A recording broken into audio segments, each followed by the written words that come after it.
Yang ketiga, orang kepingin mi'raj kepada Allah melalui jalan ma'rifat, yaitu orang yang mondar-mandir dari masjid ke masjid. Karena mi'raj itu kan minal masjidil Isra itu minal masjidil haram ilal masjidil aqsa. Artinya orang yang mi'raj kepada Allah, orang yang ahlinya mondar-mandir dari masjid ke masjid. Taruddud bil masjid ila masjid. Itu orang hebat. Sering ke masjid, Masya Allah. Ini tehnya mana yang tehnya? Tehnya mana yang tehnya? Tehnya atau kopinya mana yang tehnya? Alhamdulillah, masih digodokkan. Masya Allah. Nanti sampai saya selesai, tehnya belum selesai. Alhamdulillah. Jadi dari masjid ke masjid, itu orang yang makrifat kepada Allah. Saya Khona Khalil. Begini saya cerita. Kakek saya itu, kalau Anda di arsip NU, itu Mat Khalil Masyhuri. Kitabnya Syekh Yasin Al-Fadani, kitabnya Syekh Yasin Mekah Al-Fadani, ketika memberikan catatan Syekh Mahfud At-Turmusi, Kifayatul Mustafid, itu kakek saya yang ditulis Khalil Masyhuri. Itu penulisnya Syekh Mahfud. Sebetulnya kakek saya itu Masyhuri diberi nama Khalil karena lama di Syekhuna Khalil di sini. Jadi kakek saya lama di sini, mondok di Syekhuna Khalil. Kakek saya namanya Masyhuri. Karena mondoknya di Syekhuna Khalil, kakek saya diberi nama tambahan Khalil. Begitu. Dapat menantu Syekh Abdul Salam, punya adik kandung Mahfud. Mahfud melahirkan Sahal Mahfud, Rais NU. Begitu. Ya. Jadi dulu di sini kakek saya di sini, lama kakek saya di sini. Ikut ke Syekhuna Khalil lama sekali. Bukan 1 tahun, 2 tahun, 7 tahun lebih jauh. Dan lama sekali menimba ilmu di sini. Dan yang menarik, Syekh Yasin bin Isa Al-Fadani itu punya hadis. Hadisnya dari Mbah Maksum langsung. Mbah Maksum langsung hadisnya dari Syekhul Khalil. Harus dikaji ini, kalau bisa diselenggarakan, dikaji. Hadisnya Syekh Yasin yang dari jalur Kiai Khalil Madura. Belum pernah dengar ya? Itu dulu pernah kami bedah buku di Sidogiri. Biasanya kami setahun 3 kali ngisi di Sidogiri. Silatnasnya atau seminarnya ya di Sidogiri. Jadi Kiai Syekh Yasin Al-Fadani, oh itu teh tapi kok warnanya putih, itu teh apa ini? Teh jahe. Jadi Kiai Syekh Yasin Al-Fadani itu muridnya punya hadis dari Pak Maksum. Pak Maksum dari sini, Kiai Khalil Bangkalan. Jadi Masya Allah, saya paham persis di Kiai Khalil Bangkalan karena kakek saya lama di sini. Karena catatan-catatannya ada di rumah kami tentang Kiai Khalil Bangkalan. Nah, saya lanjutkan. Jadi dulu ulama Syekhuna Khalil itu minal masjid ilal masjid. Hobinya masjid, cintanya masjid, rumahnya masjid. Masya Allah. Jarang sekarang. Sekarang ini banyak orang di masjid. Kadang-kadang rapat tidak jamaah. Rapatnya di masjid, sebelum sesudah rapat pulang, tidak tunggu jamaah. Ada lagi orang yang bukan di masjid, tidak sholat di masjid. Ada lagi orang pengurus masjid, tidak jamaah di masjid. Banyak mungkin ya. Atau rata-rata di mana-mana ya, di mana-mana. Ya. Kita aktif di masjid, tapi jarang jamaah di masjid. Masya Allah, sama saja orang dagang sarung nggak pernah sholat. Dagang sarung nggak pernah sholat. Jual Al-Quran nggak pernah baca Quran. Penjaga makam wali nggak pernah ziarah. Ada nggak? Jaga makam wali nggak pernah ziarah, cuma tok-tok kotak itu, tok-tok. Ada ya? Jaga makam wali nggak pernah ziarah. Ini yang dibawa ke sana teh, yang dibawa ke sini cair. Dari minal masjid ilal masjid, dari masjid menuju masjid. Masya Allah. Itulah minal masjidil harami ilal masjidil aqsa. Masya Allah. Nah, saya beri contoh. Dulu ada walinya Allah, ulamanya Allah, walinya Allah, tapi maaf, tidak beradab di masjid. Itu saja dihukum oleh Allah, yaitu dua putranya Nabi Harun.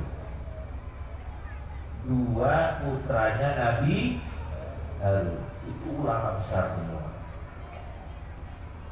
Diriwayatkan di dalam kitab Al-Dailami, Al-Firdaus karya Al-Dailami. Ada kitab namanya Musnadul Firdaus karya Ad-Dailami, Rawahu Dailami. Saya baca sendiri di situ. Nabi Harun punya dua anak, putra semua dalam hal ini. Hidupnya di masjid, berilmu, salih, ulama, hidupnya di masjid. Selalu menyalakan lampu masjid. Lampunya pakai apa pada zaman Nabi Harun? Pakai minyak, pakai api, tapi apinya turun dari langit. Dia balik. Masya Allah.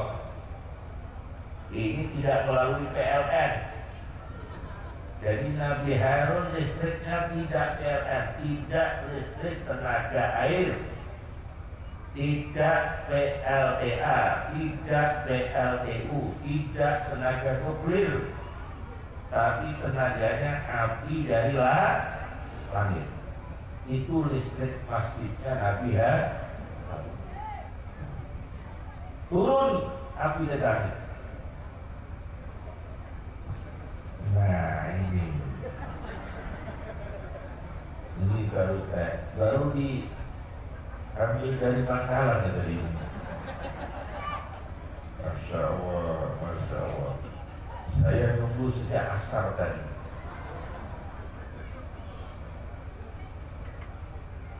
Masya Allah. Nah, Nabi Harun, dua putranya itu di masjid terus. Ngaji wiridan terus makrifat. Tapi syaratnya kalau menyalakan lampu masjid harus nunggu api dari langit. Tidak boleh api bumi, tidak boleh. Suatu ketika api langit ini tidak seperti biasanya, agak terlambat. biasanya jam itu api sudah turun dari langit, ditunggu-tunggu apinya nggak turun. Nah ini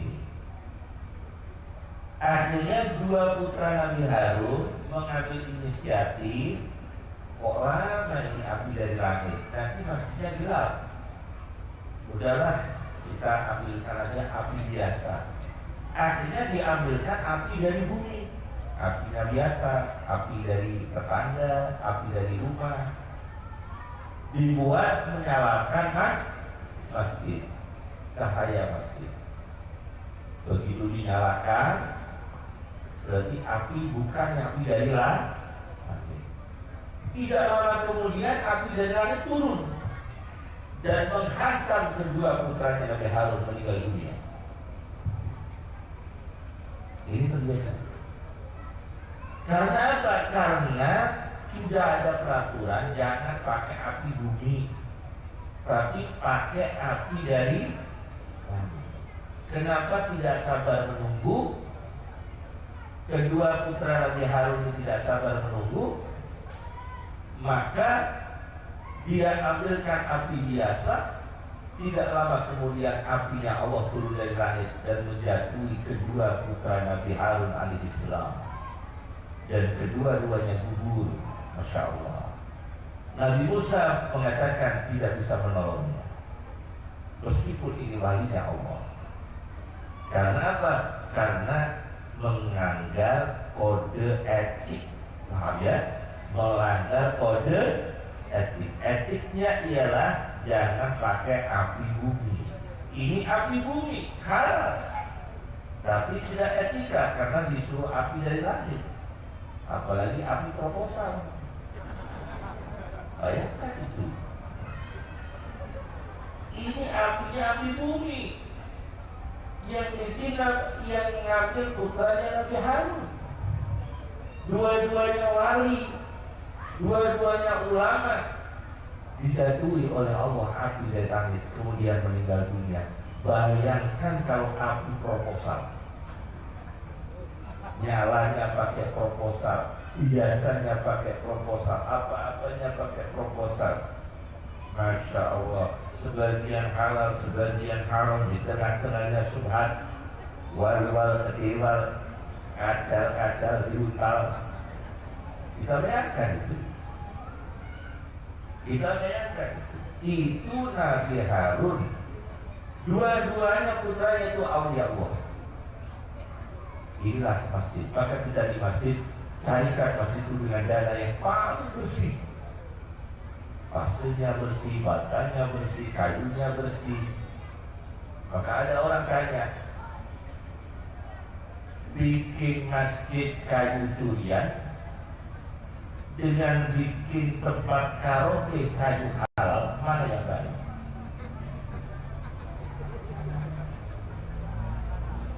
Tempat karaoke kayunya halal, masjid kayunya curian, mana yang baik? Dua-duanya tidak baik. Dua-duanya tidak baik. Itu ada di masjid. Ada lagi orang di masjid. Dulu ulama yang di masjid Masya Allah di India, di Mesir, di Jawa sendiri, nggak usah jauh-jauh. Kita ulama kita ini di Indonesia banyak sekali. Dulu itu Kiai, namanya Kiai Mahfud Kajen, bapaknya ibu saya. Itu kalau Ramadan habis sholat tarawih, itu masjid ditutup, beliau baca Al-Quran sampai siang, subuh, dilanjutkan sampai terang, sampai pagi, terus jarang tidur. Ada lagi ulama yang namanya Imam Maliki. Imam Maliki itu Masya Allah punya guru, hidupnya di masjid. Imam Maliki sendiri hidupnya di masjid. Imam Syafi'i hidupnya di masjid. Syekh Abdul Qadir Jailani di masjid. Terus di masjid. Masya Allah. Maka kita ini yang terlalu kurang di masjid itu. Masjid dengan sawah lebih lama mana tadi? Di sawah dengan di masjid lebih lama mana? Di pasar dengan di masjid lebih lama mana? Pasar. Ketinggalan sholat jamaah dengan ketinggalan orang beli, orang belanja, itu susah mana? Belanja.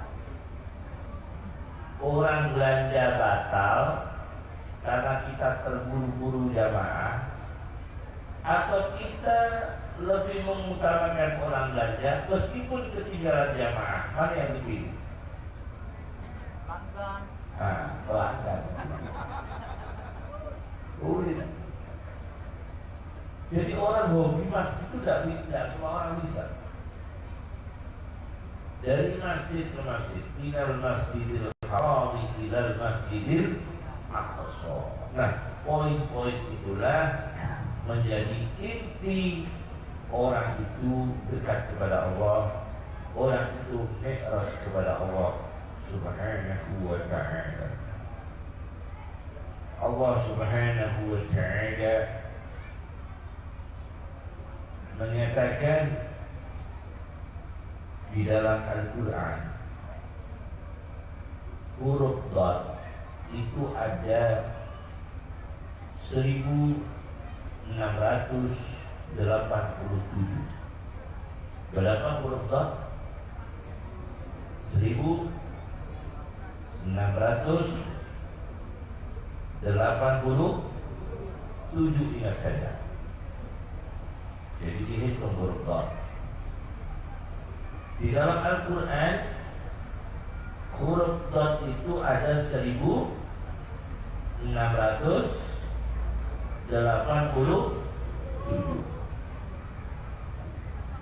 Ada kata dhaif di dalam Al-Quran, dha, wa khuliqal insanu dha'ifa.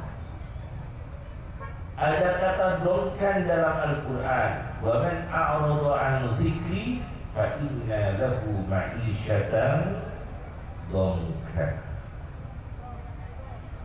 Ada kata dolan dalam Al-Quran, dolan fahada, ya, pakainya dot. Seluruh huruf dot berjumlah 1687. Nah, satu di antaranya wa khuliqal insanu dha'ifa, dan diciptakanlah manusia ini dhaif, lemah. Masya Allah, manusia itu lemah. Sehat, tidak bawa uang, uang banyak, sakitnya itu macam 18.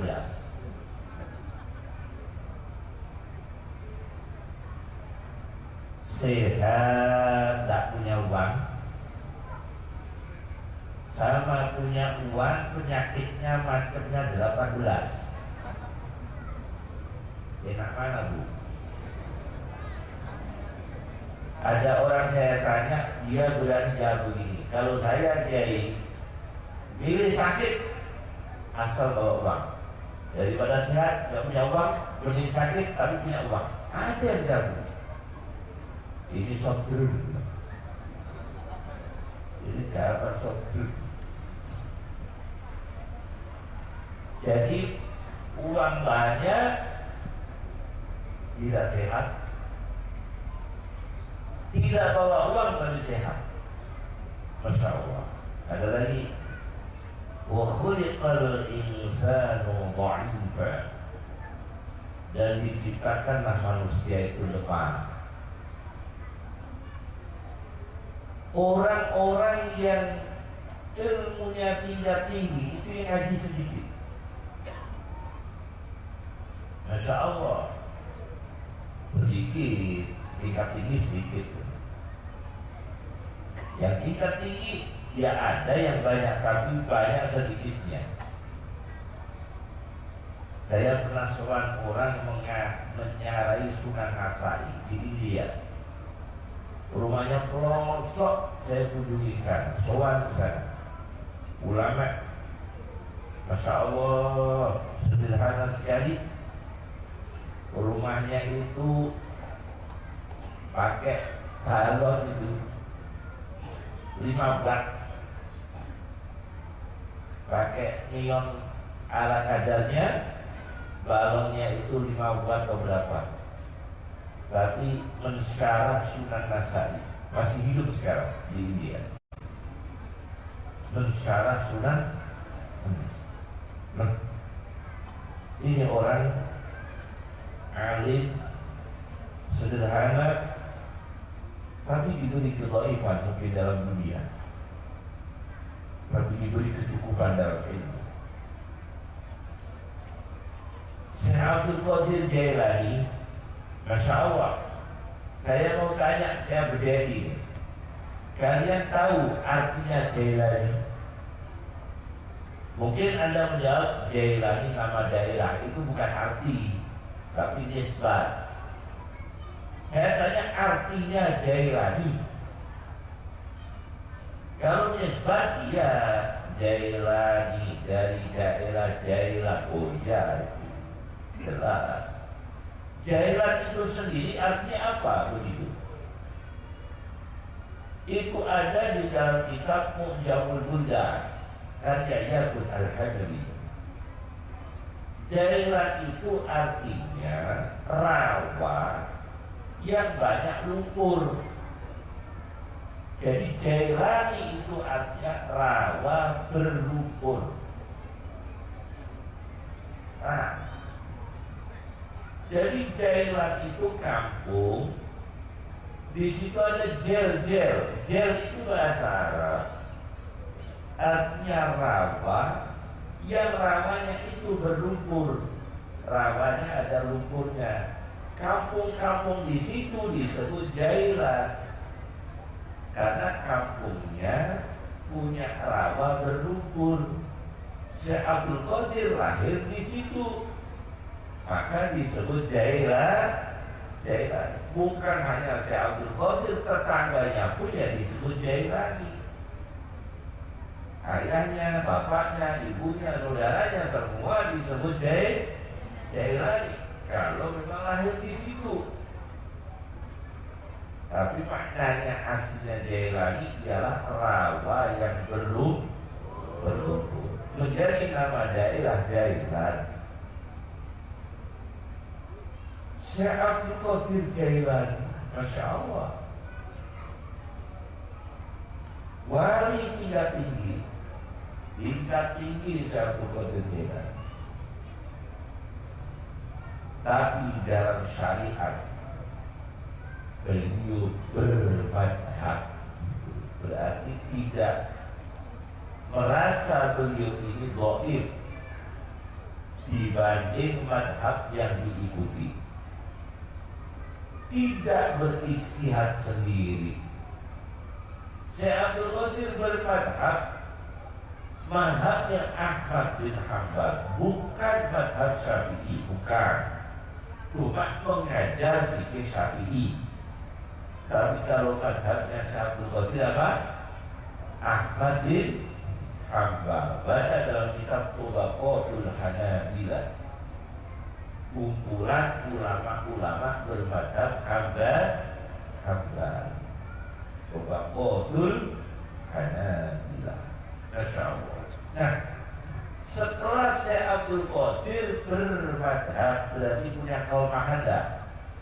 punya kelemahan dibanding kehebatan ulama namanya Ahmad bin Hanbal. Imam Abu Hasan Al-Asy'ari hebat. Saya baca di dalam kitab Jawahirul Ma'ani mengenai karomahnya, manaqibnya Imam Tijani.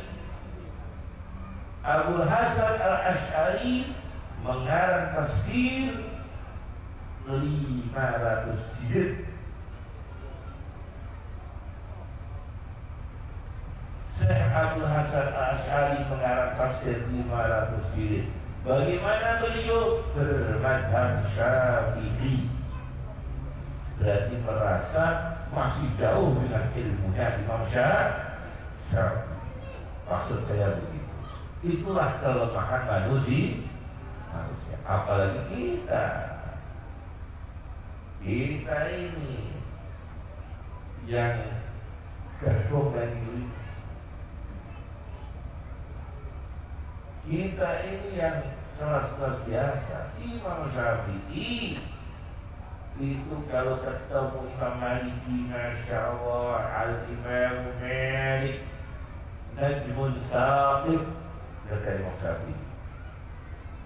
Imam Syafi'i terhadap Imam Abu Hanifah, apa kata beliau di dalam kitab Al-Mizanul Kubranya? An-nasu 'iyalun 'ala Abi Hanifah fi dzikr. Seluruh manusia ini butuh Imam Abu Hanifah dalam fikihnya. Berarti Imam Syafi'i merasa masih jauh dibanding Imam Abu Hanifah. Imam Abu Hasan Al-Asy'ari merasa masih jauh dibanding Imam Syafi'i, dan seterusnya. Itulah wa khuliqal insanu dha'ifa. Manusia itu diciptakan Allah ada kelemahan, apalagi saya, apalagi kita. Wa khuliqal insanu dha'ifa. Yang kedua, dongkar. Wa man a'rada 'an zikri fa inna lahu ma'isyatan dongka.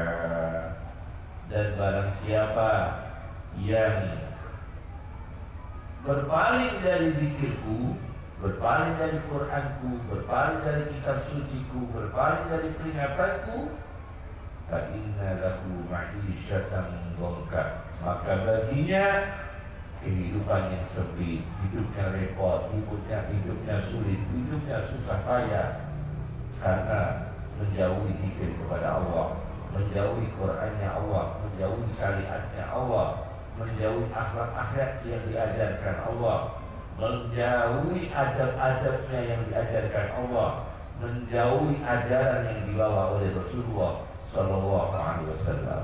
Maka orang ini, kata Allah, fa inna lahu ma'isyatan dongka, maka sesungguhnya baginya kehidupan yang sempit, kehidupan yang susah, kehidupan yang sulit, karena jauh dari Al-Quran. Anak-anaknya tidak dididik di madrasah, anak-anaknya tidak didekatkan pada ustaz-ustaz yang mengajar ngaji di madrasah. Itu akan mengalami hidup yang sulit. Saya ingatkan itu. Anak-anaknya bapak ini tidak jamaah dengan menghilangkan sepeda motor, mana yang marah? Ibu bapak ini lebih marah mana kalau anaknya tidak jamaah sama menghilangkan motor? Lebih marah mana itu? Lebih marah menghilangkan daripada gak sholat jamaah. Saya belum pernah ayah dan ibu marah-marah. Saya belum pernah melihat ayah dan ibu marah-marah karena anaknya gak jamaah. Kehilangan jamaah tidak susah, tapi kehilangan motor susah. Itu iya. Padahal jamaah melapangkan rezeki, membaca Al-Quran melapangkan rezeki, membaca Al-Quran memberi kesembuhan dari Allah Subhanahu wa Ta'ala. Ahli baca Al-Quran diberi kesembuhan oleh Allah. Ahli berzikir, ahli bersolawat disembuhkan oleh Allah Subhanahu wa Ta'ala. Jauh dari itu, disulitkan oleh Allah, disusah payahkan oleh Allah Subhanahu wa ta'ala. Fa inna lahu ma'isyatan dongka. Dongka itu ada detikah sempit hidupnya. A'udzubillah min dzalik. Masya Allah. Sebetulnya tentang mi'rajnya orang ma'rifat, tentunya kita tidak lengkap kalau tidak cerita Ki Khalil Bangkalan, gitu ya. Tidak lengkap dan tidak sempurna kalau tidak cerita Ki Khalil Bangkalan. Ki Khalil Bangkalan itu ma'ruf kewalian. Kalau dulu di luar Jawa itu ulamanya lebih tua dari Jawa. Sumatera dengan Jawa ulamanya tua Sumatera, lebih tua Sumatera karena masuknya Islam lebih awal sana. Paham ya? Jelas ulamanya lebih tua lebih tua Sumatera. Aulianya juga lebih tua sana, terutama Sumatera Barat, Aceh dan sebagainya, lebih tua. Jelas lebih tua. Sudah banyak ulama-ulama besar di Timur Tengah yang ada kaitannya dengan Aceh, kaitannya dengan Minangkabau, kaitannya dengan Bukit Tinggi, kaitannya dengan Padang. Banyak ulama-ulama besar. Madura dengan Jawa seiringan. Ilmu dari Jawa dibawa ke Madura, ilmu dari Madura dibawa ke Jawa. Tukar menukar, saling melengkapi. Kewalian-kewaliannya juga saling melengkapi. Karena wali itu ada daerah, dan namanya dalam ilmu tasawuf dairatul walayah, zonanya wali. Jadi wali itu kalau masuk ke daerah wali lain harus izin, tidak boleh sembarangan. Ada izinnya yang disebut dengan dairatul walayah. Jadi misalnya seorang wali dari Kediri mau masuk ke Jombang, itu kalau wali tingkat-tingkat yang saya tahu dalam ilmu kewalian ada permisi mau masuk. Karena pernah ada satu wali terbang di udara melewati zona wali lain tidak izin. Akhirnya wali lain itu marah. Wali lain marah itu kemudian wali yang lain itu mengangkat jari-jarinya ditunjukkan ke arah atas wali yang sedang terbang itu. Akhirnya wali yang terbang itu jatuh terangsang. Karena apa? Melewati wilayah larangan. Ada aturannya. Namanya dairatul walayah, daerah kewalian. Jadi ada sunnah-sunnah. Nah, Kiai Khalil Bangkalan tentu namanya sejarah, namanya tarikh, pasti cerita kami tidak sempurna dan perlu ada yang saling melengkapi. Pasti dia. Tapi yang saya tahu dulu itu kakek saya pernah disuruh Ki Khalil tugas berat. Tempat yang bukan tambak suruh bikin tambak.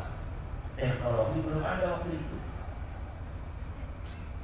Dari air asinnya itu nggak ada air asinnya, tapi alhamdulillah dengan izin Allah bisa ditanami ikan air asin. Padahal itu bukan wilayah tambak.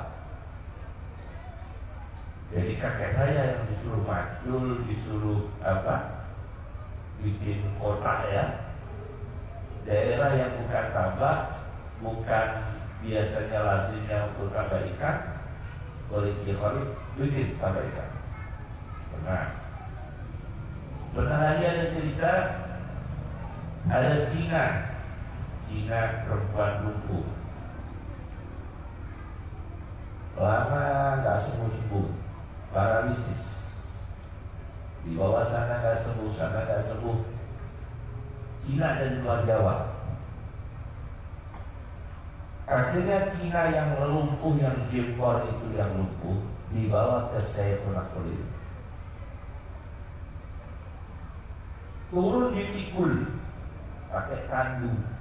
Sudah bawa mobil waktu itu. Berarti Cinanya kaya. Ya, Cinanya pasti dah kaya menurut dunia, ya, menurut dunia, bukan akhirat, menurut dunia. Zaman segitu punya mobil. Cinanya bawa mobil, sowan ke Syekhul Khalil, turun dari mobil, ditandu, dipikul. Begitu dipikul, mau diobatkan ke Syekhul Khalil supaya bisa sembuh dari lumpuhnya. Kiai Khalil keluar bawa pedang. Kiai Khalil Manggaran keluar bawa apa? Pedang, dan marah-marah begitu. Siapa yang mau ke sini? Itu Cina mana itu mau ke sini? Marah-marah beliau bawa pedang. Yang pikul lari. Yang pikul lari, Cinanya yang lumpuh ikut lari. Akhirnya sembuh. Sembuh kan akhirnya? Sembuh karena lari. Itu Kiai Khalil Manggaran. Jadi tidak disuruh pakai pedang. Pakai pedang, sarafnya jadi aktif. Sarafnya yang mati itu, tahu Kiai Khalil bawa pedang, Cina yang pikul lari, Cinanya ketakutan, Cinanya perempuan ikut lari. Akhirnya lumpuhnya sembuh. Itu Kiai Khalil Manggaran, Masya Allah. Dan saya banyak cerita itu karena kitab-kitabnya itu diajarkan ke kakek saya diajarkan ke bapak saya diajarkan ke saya. Jadi masih dekat sanad saya dengan Kiai Khalil Manggaran, cuma 2 orang. Saya dengan Kiai Khalil Manggaran itu sanadnya cuma 2 orang. Ayah saya, kakek saya, Kiai Khalil. Kan dekat ya, dekat sekali sanadnya. Jadi saya tahu banyak lah tentang Kiai Khalil Manggaran. Ulama di sana banyak belajar di sini. Tapi Kiai Khalil Manggaran itu bukan hanya walinya saja. Keulamaan syariatnya juga luar biasa. Jangan hanya dipopulerkan walinya saja, tapi beliau juga ulama syariah yang luar biasa. Bukan hanya seorang wali, juga ulama. Biasanya kan orang dipopulerkan wali itu kadang nggak bisa ngaji, kadang-kadang nggak bisa ngaji. Nah ini enggak, kalau Kiai itu memang ulama betul, aulia tapi ulama, seperti Kiai Abdul Hamid Pasuruan itu aulia juga ulama. Kiai Hasan Gigong ya itu ulama juga aulia. Yai Nawawi yang kuno Sirgi yang berdiri, nah itu aulia juga ulama, bukan hanya aulia. Di Osman Al-Istati itu juga Madura ya, itu juga ulama, bukan hanya terkenal aulia tapi ulama gitu. Nah, jadi Masya Allah,